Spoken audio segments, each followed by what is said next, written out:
नमस्कार दोस्तों, lightning mind channel में आप लोगों का एक बार फिर से स्वागत है।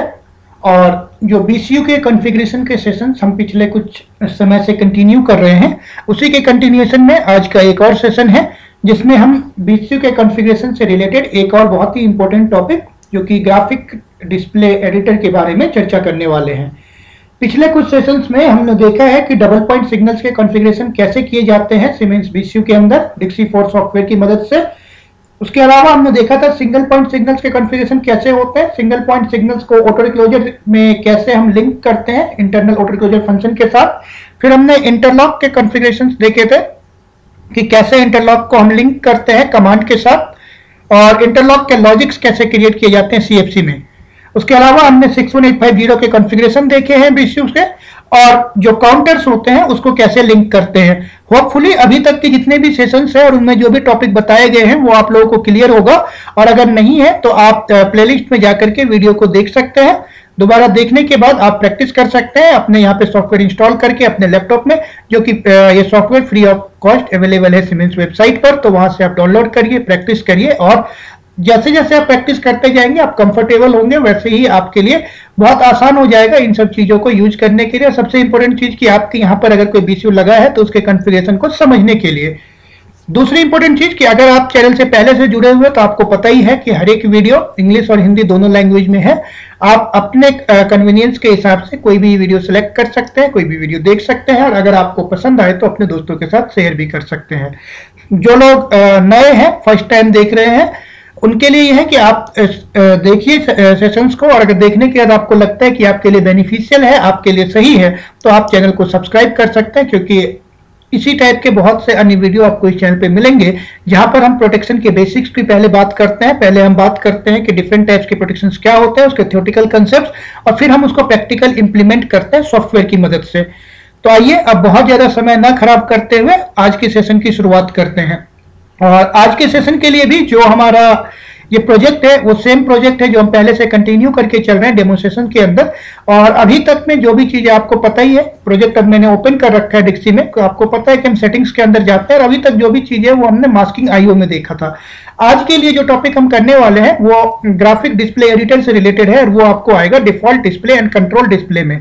तो सबसे पहले हम डिफॉल्ट डिस्प्ले को ओपन करेंगे। जब आप इसे ओपन करेंगे तो आपको इस टाइप से कुछ एक डिस्प्ले दिखेगा, लेकिन क्योंकि हम स्टार्टिंग से करने वाले तो मैं इसको डिलीट कर दूंगा कंप्लीट, और फिर आपको बताता हूँ कि कैसे हम ड्रॉ करते हैं। तो जैसे मैं इसको सेलेक्ट करके अब मैंने इसको डिलीट कर दिया है। डिलीट करने के बाद सपोज मान लीजिए कि मुझे एक सिंपल सा स्कीम बनाना है, और यहाँ पर जो मैं बना रहा हूँ एक सिंपल प्रैक्टिस के लिए है। आप अपने हिसाब से अपने एसएलडी के लिए, अपने सबस्टेशन के लिए आप कुछ भी ड्रॉ कर सकते हैं। यहाँ पर मैं एक सिंगल एक बे की बात कर रहा हूँ जिसमें कि एक बस बार है और उससे कनेक्टेड दो आइसोलेटर, ब्रेकर और सीटी को मैं ड्रॉ करने वाला हूँ। तो ये एक सिंपल बस बनाया है मैंने। बस के साथ यहाँ पर एक कनेक्टर ले लेता हूँ, और फिर इस कनेक्टर के साथ थोड़ा सा आगे करके, और इसमें सपोज मैं एक आइसोलेटर और एक ब्रेकर ले लेता हूँ। तो सबसे पहले मुझे जो है आइसोलेटर चाहिए। तो सपोज मैं इस सिंबल को यूज करने वाला हूँ आइसोलेटर के लिए। आप इनमें से भी किसी को यूज कर सकते हैं, मैं इस सिंबल को यूज कर रहा हूँ। इसको यहाँ पर ड्रैग एंड ड्रॉप करेंगे तो भी छोड़ सकते हैं, नहीं तो आप डायरेक्ट क्लिक करके दोबारा छोड़ेंगे तो वहीं पे आएगा। सबसे इंपॉर्टेंट होता है कि जब आपने एक बार कोई आइसोलेटर सेलेक्ट कर लिया है तो फिर आपको इसको लिंक करना है कि ये आइसोलेटर का जब हम कमांड देंगे या ये आइसोलेटर पे जब स्टेटस अपडेट होगा तो वो कौन सा होगा। तो जैसे ही आप यहाँ पर इसको छोड़ते हैं, ये जितने भी ब्लू वाले सिंबल्स होते हैं ये होते हैं कि जो कि हम कंट्रोल कर सकते हैं। जो ब्लैक होता है वो अनकंट्रोल होता है, मतलब उसमें कुछ भी हम कर नहीं सकते हैं, वो सिर्फ डिस्प्ले के लिए होता है। तो अब अगर हम देखें तो हमें क्या चाहिए, सपोज ये 89A है, तो आप सिंपल बस 89A को सेलेक्ट कर लीजिए और ओके कर दीजिए। यहाँ पर हमें कुछ करने की जरूरत नहीं है, इसे हम क्रॉस कर देते हैं। और अगर आपको इस आइसोलेटर का कुछ नाम लिखना है तो ए मीन्स टेक्स्ट इंसर्ट करना है, यहाँ पर क्लिक करके, और आप इसका नाम लिख सकते हैं, सपोज 89A आइसोलेटर। आप कुछ भी कर सकते हैं। तो हमने आइसोलेटर रखा है। फिर सपोज हमें अब एक ब्रेकर चाहिए, मैं इसे सेलेक्ट करता हूँ और एक ब्रेकर यहाँ पर क्लिक कर देता हूँ, तो ये मेरे पास एक ब्रेकर आ गया। और इसी टाइप से मैं ब्रेकर को भी लिंक कर लूंगा। तो ये मेरा ब्रेकर का CFD2 सिग्नल है, उसे लिंक कर लिया। ये चाहिए नहीं मुझे। अब नेक्स्ट सपोज मुझे एक और आइसोलेटर चाहिए सेकेंड साइड का, तो वो मैं कहीं यहाँ पर ले लेता हूँ। यहाँ पर क्यों लिया है, क्योंकि बीच में मैं एक CT भी कनेक्ट करूँगा, तब मैंने इसको यहाँ पर कनेक्ट कर लिया है। फाइनली मान लीजिए कि मुझे बीच में इसमें कुछ CT कनेक्ट करना है, तो मैंने अभी बताया था कि ब्लैक वाले सिंबल्स होते हैं, इसमें हम कुछ कंट्रोल नहीं कर सकते, ओनली डिस्प्ले के लिए। तो यहाँ पर मैंने एक सीटी कनेक्ट कर लिया है। अब नेक्स्ट हमारे लिए क्या है कि हमें इनको आपस में कनेक्ट करना है। तो एक कनेक्टर लेकर के इनको पहले आपस में जोड़ते चले जाइए। तो इस टाइप से ब्रेकर, फिर breaker to CT, CT to next isolator, next isolator के बाद सपोज इसको अब मैं जो हमारा लाइन है उसे कंप्लीट करता हूँ, और सपोज कंप्लीट करने के लिए ये वाला सिंबल यूज कर लेता हूँ। तो इस टाइप से आपको इसको और करना है तो आप ऐसे और कुछ भी कर सकते हो। तो इस टाइप से ये हमारा एक लाइन बन गया है। अब इस ब्रेकर का हम नाम लिख लेते हैं। तो ये हमारा ब्रेकर हो गया 52। आप बे वाइज भी लिख सकते हैं, सपोज ये 400 kV फर्स्ट बे है तो 40152। सिमिलरली सेकेंड आइसोलेटर के लिए भी मैं यहाँ पर लिख लेता हूँ 89B आइसोलेटर, और सपोज ये हमारा है सीटी, तो इसको भी मैं कुछ नेम कर देता हूँ। तो ये नेम हमें अपने हिसाब से करना है। एक बार जब आपने डिफॉल्ट डिस्प्ले बना लिया, तो ये डिफॉल्ट डिस्प्ले वो डिस्प्ले होगा जो कि आपको BCU के फ्रंट HMI पर विजिबल होगा।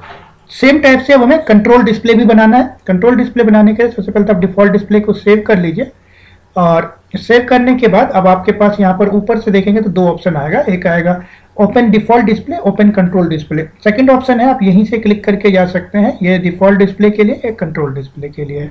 तो इसमें भी पहले मैं पुराना वाला डिलीट कर देता हूँ। तो जो पुराना वाला जितना भी चीज़ है उसको, सॉरी, जो पुराना वाला जो भी चीज़ है उसको पहले मैं डिलीट कर लेता हूँ, और अब वापस सेम चीज़ सेम स्कीम में यहाँ पर ड्रॉ करता हूँ कंट्रोल के लिए। तो एक मुझे पहले बस बार ड्रॉ करना है, तो एक मैं बस बार ड्रॉ कर लेता हूँ। बस बार ड्रॉ करने के बाद इस बस बार को कनेक्ट करने के लिए मैंने कनेक्टर लगा दिया है। इसमें control Z, control C, control V सभी कुछ चलता है। एक कनेक्टर लगाने के बाद इसको मैं थोड़ा सा नीचे तक लेके आता हूँ, और फिर इसमें अब मैं एक आइसोलेटर्स और फिर ब्रेकर एंड सीटी इसको ऐड करूँगा। तो सपोज ये मेरा एक आइसोलेटर है जो कि 89A है। सेकंड एक आइसोलेटर मैं और ले लेता हूँ जो कि नीचे कहीं पर मैं रख लेता हूँ, सपोज यहाँ पर, और इसका नाम दे देता हूँ 89B। बीच में मुझे चाहिए एक ब्रेकर और एक सीटी। तो एक ब्रेकर मैं यहाँ से उठाता हूँ और इस ब्रेकर को यहाँ पर प्लेस कर दिया है मैंने। प्लेस करने के बाद आप सिंपली इस ब्रेकर को टैग करेंगे। ब्रेकर बहुत सिंपल चीज़ है, सिमेंस का ये ग्राफिक्स डिस्प्ले बहुत ही सिंपल होता है, इसमें कुछ करना ही नहीं है। फिर आप सीटी को लेंगे और एक सीटी को सपोज मैंने बीच में कहीं पे प्लेस कर दिया है। उसके बाद हमें क्या करना है, इनको आपस में सभी को ज्वाइन कर देना है। तो अगर आप ज्वाइन नहीं करेंगे तो भी फर्क नहीं पड़ेगा, क्योंकि आप कंट्रोल तो फिर भी कर सकते हैं, बट वो देखने में भी अच्छा नहीं लगेगा और वो कंप्लीट आपको स्कीम को पूरा नहीं करता है। तो इसके बाद हम इसको ज्वाइन कर देते हैं। ज्वाइन करने के बाद इसका अगर कुछ एरो वगैरह जो भी आपको लगाना है, अगर आप चाहते हैं कुछ लगाना तो वो भी आप लगा सकते हैं। कि तो सपोज मैं यहाँ पर कुछ एरो लगा देता हूँ। तो इस टाइप से ये हमारा एक कंप्लीट स्कीम बन जाता है, और फिर हम इनका हर एक का यहाँ पर नोमेनक्लेचर कर सकते हैं। तो सपोज दिस इज आपका 89A आइसोलेटर। उसी टाइप से हमारे पास ये सपोज जो मैंने थोड़ी देर पहले ही बताया था 40152 CB उतना लिख नहीं सकते, उतने कैरेक्टर्स अलाउड नहीं है। This is 401 CT, and next हमारा है आइसोलेटर 89B आइसोलेटर। तो इस टाइप से इसको थोड़ा और यहाँ से लिखेंगे तो हो सकता है कि ज़्यादा कैरेक्टर्स ले सके 89B आइसोलेटर। तो इस टाइप से, सॉरी क्रॉस हो गया था।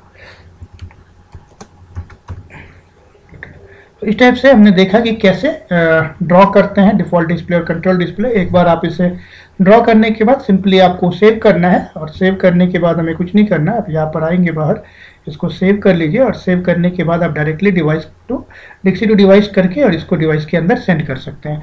तो ये बहुत ही सिंपल होता है कि जो भी हमें डिस्प्ले एडिटर्स में कुछ डिस्प्ले बनाना है कंट्रोलिंग के लिए डिफ़ॉल्ट डिस्प्ले, तो वो बना सकते हैं। अगर सपोज इसी में आपको कुछ और स्कीम बनाना है और भी चाहिए तो आप एडिशनल और पेजेज ऐड कर सकते हैं। इसमें आप नेक्स्ट पेज ऐड करके इंसर्ट पेज पे जाएंगे, और इसके आगे सपोज आप एक और पेज ऐड कर सकते हैं। तो एक और पेज ऐड करके एक और कंट्रोल स्कीम बना सकते हैं, जहाँ पर कि आपको suppose second set of isolators breakers है इसी BCU में अवेलेबल है और उसको कंट्रोल करना है, तो वो भी कर सकते हैं।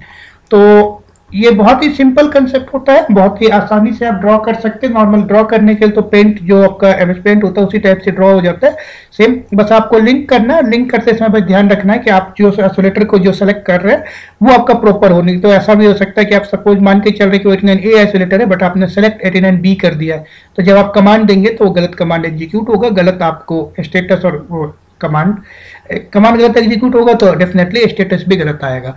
तो यही चीजें बस ध्यान देने वाली बात होती है।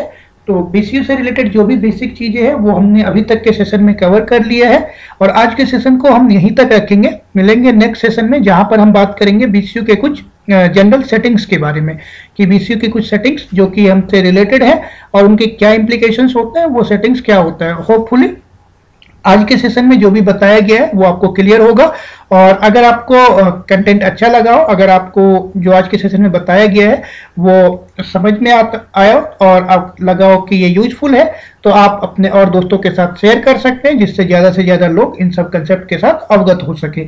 साथ ही अगर आपको इसमें कुछ प्रॉब्लम नजर आ रहा है तो भी आप कमेंट सेक्शन में कमेंट कर सकते हैं, जिससे कि हम आपके फीडबैक के बेसिस पर आने वाले सेशन में और इम्प्रूव करके और अच्छे वीडियोज क्रिएट कर सकें।